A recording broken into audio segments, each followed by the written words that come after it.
안녕하세요. 통찰공장 공장장 YQ채입니다. 오늘 얘기할 주제는 아웃라이어는 교과서가 아니다라는 주제로 얘기를 해볼 건데요. 이게 제목이 왜 그런지는 한번 들어보고 판단해 보시죠. 자수성가한 사람들의 인터뷰를 보고 나서 묘하게 기분이 나빠진 적이 있으세요? 감동적이긴 한데 뒤에 뭔가 찝찝하게 계속 남는 거죠. 그래서 저는 오랫동안 그 찝찝함의 정체를 뭔지 몰랐어요. 근데 그 최근에 들어서 알게 됐습니다.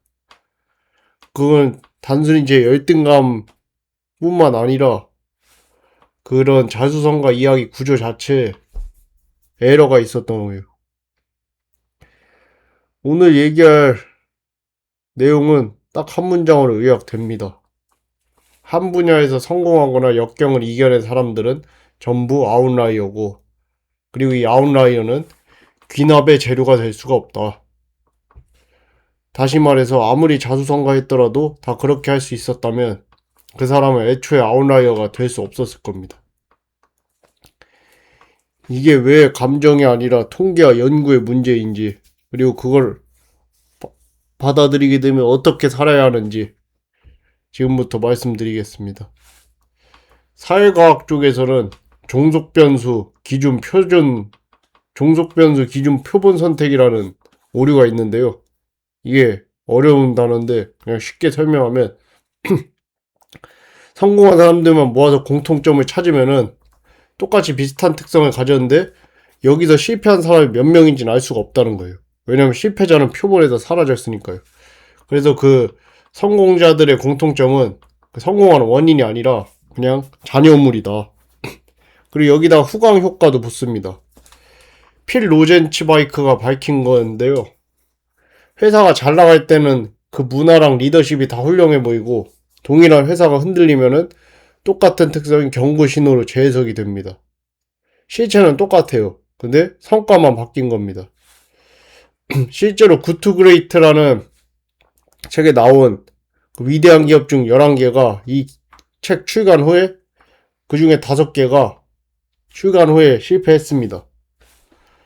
그래서 데이터는 뭐라고 하나 하면은 카타니아 대학 연구팀이 계산한 건데 재능과 지능은 인구 안에서 정규 분포, 한마디로 종 모양을 그립니다. 그런데 그 성공의 대리지표인 부는 몇 함수예요. 이게 뭐냐면은 입력은 그냥 평균대로 평범한 종 모양인데 출력인 부는 극단적으로 쏠린 거죠. 그럼 한마디로 그 사이에 어떤 변수가 있다는 건데 그게 무작위성입니다. 랜덤이요, 랜덤. 운이죠. 결론이 잔인한데 성공하려면 어느 정도 재능은 필요하지만 가장 재능 있는 사람이 최고점에 도달하는 일은 거의 없습니다. 평범한 재능이 운이 훨씬 좋았던 사람들한테 추월해 나가는 거죠. 뭐 현실에서도 그렇잖아요. 이번에는 다른 연구인데 던컨와츠라는 그 연구자의 연구입니다. 이 사람은 똑같은 노래 48곡을 서로 완전히 다르게 분리된 여러 인공 세계, 한마디로 멀티버스죠. 작은 멀티버스에 넣어요. 그리고 참가자들이 다 곡을 듣고서 다운로드하게 하는 거죠. 결과는 뭐 A 세계에서 1위란 곡이 B 세계에선 40일 했습니다. 곡은 동일합니다. 갈린 거는 초기 몇 번의 그냥 우연한 클릭인 거죠. 그게 자기 강화적으로 셀프 피드백이 되니까 이게 증폭돼가지고 그걸 누적 이익이 된 건데 모나리자도 그렇습니다. 이 모나리자가 세계 최고의 명화가 된 데는 뭐 어떤 회화적 우월성이나 완성도나 이런 것뿐만 아니라 뭐 과거의 도난 사건이라든지 그로 인한 그 바이럴 타가지고 엄청 유명해진 게 크죠. 그래서 이게 오늘의 첫 번째 핵심인데요. 그 성공한 사람의 방법은 복사할 수 있어도 그가 밟았던 초기 조건의 우연들, 뭐 타이밍, 그 상황, 환경, 조건은 복사할 수가 없습니다. 그 다음으로 말씀드릴 거는 제가 제일 충격받았던 개념인데 비에르고딕 성입니다. 이게 뭐냐 하면은 그 어떤 곱셈적으로 자라는 과정에서는 두 개의 평균이 있습니다. 하나는 앙상블 평균. 이게 뭐냐면 한마디로 평균값이에요. 같은 시점에 여러 사람의 평균한 평균값이고, 다른 하나는 시간 평균. 이게 각각 개인들이 시간에 걸쳐서 실제로 겪는 성장률이에요. 그리고 이 둘은 체계적으로 어긋날 수밖에 없어요. 생각해보세요. 내 인생과 집단의 평균의 인생값이 같습니까? 같지 않잖아요. 그러니까 이 집단 평균은, 그리고 또 어떤 성공한 소수들 있잖아요. 뭐 재벌이라든지 뭐 자수성가한 사람들이라든지, 그리고 뭐 어떤 분야에서 탑을 찍은 사람들이라든지, 그런 아웃라이어들의 극단적인 대박 때문에 좀 더 고평가 평균값이 위로 왜곡이 돼요. 그리고 그러니까 실제로 제가, 그리고 여러분이 각자 경험하는 그 인생값보다는 항상 높게 나옵니다. 그래서 자기계발 서사가 무너지는 지점이 정확히 여기인데요. 이 방법으로 성공한 사람이 있다는 앙상블 관찰, 한마디로 평균값이죠. 근데 그래서 내가 이 방법을 쓰면 어떻게 되냐는 시간 평균입니다. 그건 내 개인의 인생값이니까.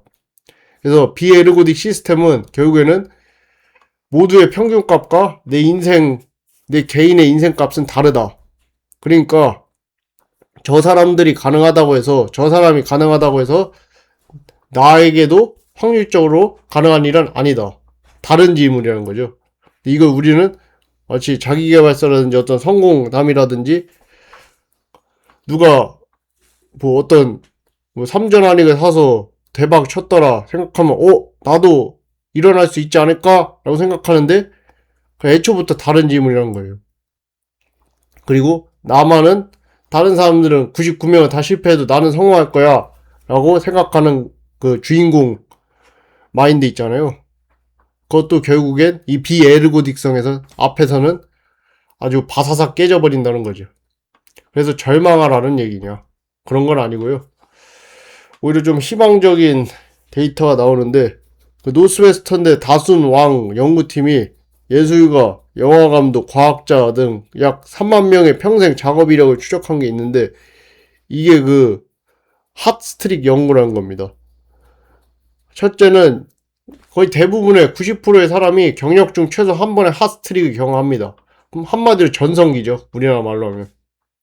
그래서 그 전성기는 그냥 천재의 특권이 아니에요. 다 오는 거예요. 둘째, 대신 반복되진 않아요. 예술가의 64%, 과학자의 68%는 그게 딱 한 번이었습니다.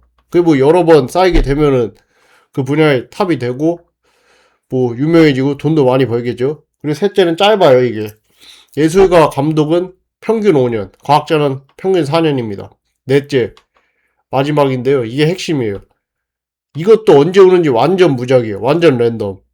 그러니까 뭐 어떤 과학자의 최대 히트작이 첫 논문일 수도 있고 마지막 논문일 수도 있고 중간일 수도 있고, 그런데 그게 다 같아요. 그리고 다섯 번째는 하나가 더 있네.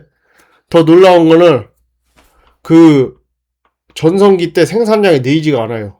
그러니까 더 많이 만들어가지고 빛나는 게 아니라 그냥 똑같이 했는데 갑자기 사람들이 알아와주고 갑자기 이게 그 권위가 있어지고 인기를 얻고 돈을 많이 벌게 되는 겁니다.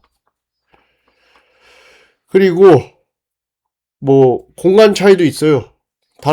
사이먼턴이라는 다른 분의 연구를 보면은 뭐 서정시나 순수수학은 20대 후반에 찍고 급락을 하는데, 뭐 소설, 역사, 철학은 40, 50대에도 올라가서 그 뒤로 전성기가 안 떨어진다는 겁니다. 그래서 이걸 한마디로 얘기하면 뭐냐, 각자가 빛나는 시기와 공간이 있고 그건 항시 변합니다. 제가 좋아하는 그 좌우명 중에 재행무상이라고 있는데, 모든 것은 변한다는 거예요. 영원한 건 없고 모든 건 변한다. 한마디로 이 핫스트릭도 결국 그 재행무상인 거죠. 다 모든 건 변하고 영원한 건 없고, 그리고 저 사람이 지금 잘 나간다고 나중에 잘 나갈 리도 없고, 나도 내가 지금 못 나간다고 해서 나중에 못 나갈 리도 없고, 그러니까 그 대신 항시 노력을 하자. 운이 따를 때까지. 그래서 여기서 실행 쪽으로 넘어가면은 저는 니체 아모르 파티까지는 못 갑니다. 솔직하게 말해서. 니체는 그 아모르 파티가 뭐냐면 무엇도 다르지를 바라질 않는 능동적 긍정이에요. 근데 저는 다른 선택을 할 수 있으면 할 겁니다. 지금은 현실적으로 못하니까 그냥 받아들이고 사는 거예요. 그래서 저 같은 태도를 심리학에서는 그 브란트 슈테터의 조절적 대처라고 표현을 해요.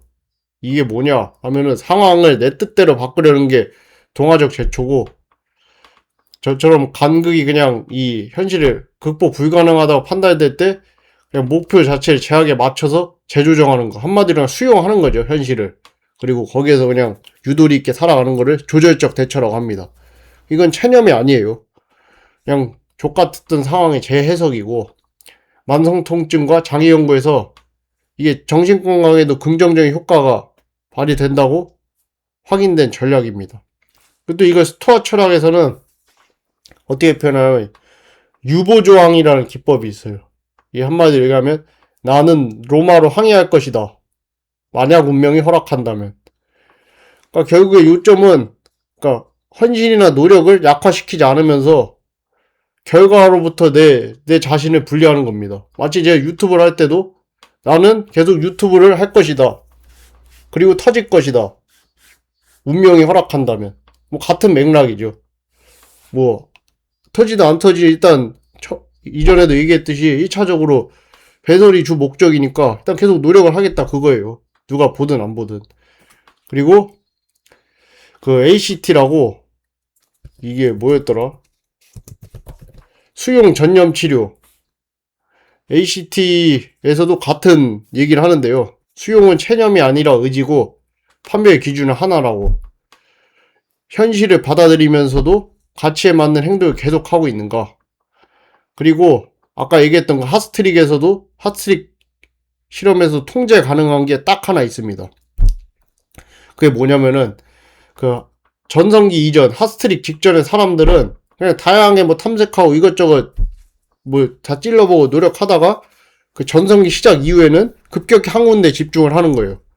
그러니까 이게 다시 말하면 탐색만으로도 집중만으로도 설명이 되지 않고 탐색 후 집중이 포인트라는 거죠. 그러니까 이 핫스틱 전성기가 언제 올지는 못 정하지만 일단 넓게 탐색을 해두고, 그리고 어떤 반응이 온다 그러면은 그때 물 들어올 때 너 열심히 젓는 거죠. 한 방향으로 이것저것 찔러보다가 이쪽에 반응이 좋네, 그러면 저쪽으로 한번 달려보자 하는 거죠. 이제 한번 마지막으로 개인적인 얘기를 하나 하자면은, 저는 최근까지 저보다 잘난 사람들을 까내렸습니다. 그리고 저는 제가 아웃라이어들 중에서도 더 특별하다고 생각을 했고요. 근데 이제 안 그러려고 합니다. 그게 의미가 없다는 걸 깨닫게 됐기 때문이죠. 결국 이 방송을 하는 것도 그 깨달음을 남기려고 하는 거예요. 근데 이것도 또 데이터가 있어요. 생각보다 사람들이 연구를 되게 많이 합니다. 여러 분야에서. 당신이 궁금한 그 분야에서도 아마 연구가 꽤 많을 거예요. 그래서 판더펜의 연구는 질투가 두 종류라고 얘기를 하는데, 악의적 질투는 상대를 끌어내리려는 동기를 낳고, 선의적 질투는 내가 올라가고 성장하려는 동기를 낳습니다. 그리고 실제 분투 행동은 오직 선의적 질투에만 영향을 받았는데, 악의적 질투만이 남의 불행을 기뻐하는 것과 연관이 됐습니다. 악의적 질투는 뭐 샤덴프로이라든지 기티 플레저 같은 거예요. 그냥 남들이 안 되는 걸 보고서 기뻐하는 것. 근데 이런 까내리기, 남 비하의 진짜 비용은 도덕이나 윤리가 아니라 내 주의력 있잖아요. 내 관심을 그 까내리는 상대방한테 묶어두고 내 스스로 발전하는, 성장하는 통로 자체를 닫아버린 데 있습니다. 그렇습니다. 그래서 오늘 방송을 한마디는 아니고 또 마지막으로 정리하면은, 성공은 비에르고딕하고 창은 랜덤으로 열려요. 비에르고딕이 뭐였죠? 그 평균값과 내 개인의 인생값은 다르다. 그러니까 착각하지 마라. 그러니 남의 경로는 복제가 불가능합니다. 그리고 남을 비하하거나 그냥 무의미한 비난은 악플 같은 거죠. 그것도 가장 대표적인 거고 그건 무의미해요. 그리고 내가 통제할 수 있는 거는 탐색의 폭, 여러 경험을 하는 거죠. 그리고 시행의 지속, 노력을 하는 겁니다. 그냥 계속 이렇게 헛스를 하고 노력하면은 그리고 결과는 뭐 어떻게 될지 모르는 거죠. 좋으면 좋은 거고 나쁘면 나쁜 거고 좋길 바라지만 그건 뭐 운명에 맡기는 거고. 그리고 그 하스트릭의 창, 전성기의 창이 닫혀있을 때도 그냥 계속 킵 헛스를 하는 거예요. 계속 노력하는 거죠. 그래서 저는 그 성공한 아웃라이어들 있잖아요. 제가 원하는 목표를 이룬 사람들도 있고 그러지 않지만 그래도 뭐 돈이나 인기나 명예나 권력을 가진 사람들, 저는 이제 그들을 부러워하지도 깎아내리지도 않으려고 해요. 왜냐면 저는 그들을 잘 모르고 그들과 다른 삶을 살고 그리고 그들이 보여주는 모습은 그 일부분이 있기 때문에 그들이 정확히 어떻게 사는지 모르잖아요. 뭘 먹고 뭘 싸고 뭘 보고 누굴 만나고 하루 일과를 모르고 제가 그 사람하고 개인적으로 아는 관계가 아닌 경우가 대부분이니까. 그래서 결국 모든 것은 재행무상입니다. 그러니까 일희일비하지 말고 제게 주어진 것들로 노력하면서 운이 따르기를 바라는 게 최선이라 생각합니다. 오늘 방송은 여기까지고요. 시청해주고 청취해주신 여러분들 감사드립니다. 또 뵙겠습니다.